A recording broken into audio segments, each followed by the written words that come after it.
Tablets అనేది కూడా ఉంది, హాఫ్ మినిట్ ఆర్ దాని తర్వాత ఏంటంటే ఓపెన్గా బహిరంగ డెఫికేషన్ చేసుకోకుండా ఉంటే మనం ఇది విషయస్ తగ్గించవచ్చు. వీ హ్యావ్ 1 గ్రామ్ ఆఫ్ స్కూల్లో కూడా వీ హ్యావ్ మిలియన్లో కోళ్ళు పెంచుకున్న వాళ్ళు ఉంటారు, పెట్టిన పెంచుకునే వాళ్ళందరూ ఉంటారు. దానికి కూడా ఈ ఫీకల్ మ్యాటర్ ఏదైతే ఉందో అది అనుకొని వచ్చి ఇంట్లో నడుస్తూనే ఉంటారు. సో ఎవ్రీ 6 months మనం డీవార్మింగ్ అనేది ఈ ట్యాబ్లెట్ ఆల్బెండజోల్ ట్యాబ్లెట్ ఒకటి 400 ml సింగిల్ ట్యాబ్లెట్ ఒకటి వేసుకుంటే వర్మ్స్ అంతా వేయచ్చు. అది ఓన్లీ నట్టలు ఉన్న పిల్లలకి ఆ ఎఫెక్ట్ ఉంటుంది, కానీ నట్టలు లేని పిల్లలకి మటుకు అలాంటివన్నీ ఏముంటాయి. సో మీకు తెలుసు పిల్లలకి ఎంత డిసడ్వాంటేజ్ ఉంటుందో కడుపులో నట్టలు ఉంటాయి. ఫస్ట్ సార్ చెప్పినట్టు it will compete with the nutrition. మన పిల్లలు ఏదైతే తింటారో పోషకాహారం ఉందో దాన్ని అన్నిటికీ కాంపిటీషన్కి వచ్చి అది మటుకు తీసుకుంటుంది. Our child will become pick.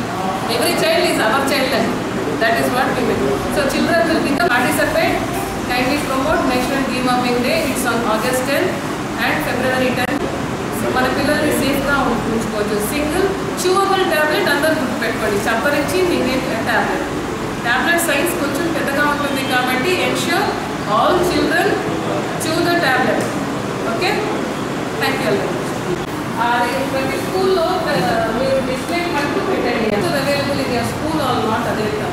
So మీ టీచర్స్కి ఎవరికైనా ఫోన్ వస్తే మీ స్కూల్కి ఫోన్ వస్తే ప్రాపర్గా ఆన్సర్ చేయలేదు.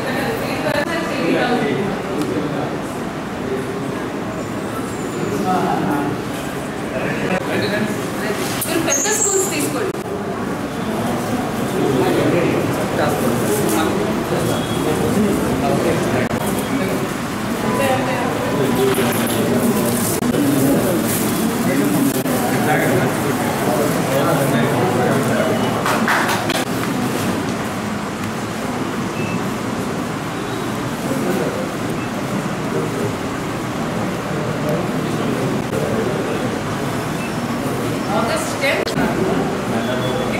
సిక్కున్న పిల్లలు బాగా సిక్కున్న పిల్లలకు మటుకు ఈ టాబ్లెట్స్ వేయొద్దు. వాడు మాపప్ డే 17th రోజు వేసుకుంటే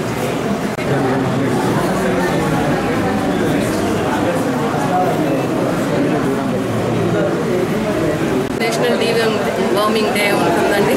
మన జిల్లా టార్గెట్ 2.8 lakhs పిల్లలు ఉన్నారు. ఈ బెనిఫిషరీస్ ఏమో 1 to 19 years పిల్లలు ఉంటారు. All school children, anganwadi children, out of school going children అందరికీ ఇస్తారు. ఒకటే ట్యాబ్లెట్ 1 to 19 years మటుకు 1 to 2 years పిల్లలకి ఏమో అరమాత్ర ఇస్తారు. 2 నుంచి 19 ఏళ్ళ పిల్లలకి మటుకు 1 మాత్ర ఇస్తారు. నులిపురుగు నివారణ కోసం చప్పరించి వేసుకున్నవలసిన tablet. State TB HIV coordinator.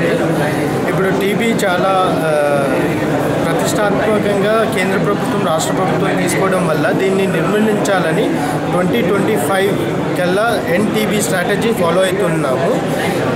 దీనికి కావాల్సిన అన్ని పిహెచ్సిల్లో అన్ని సూపర్వైజర్స్ అందరికీ టీబీ గురించి తెలుస్తూ దాన్ని నియంత్రణకు అందరూ పాటుపడాలని, అందరికీ టీబీ గురించి అవగాహన పరచడానికి ఇవాళ ఇక్కడ సమావేశం అవడం జరిగింది.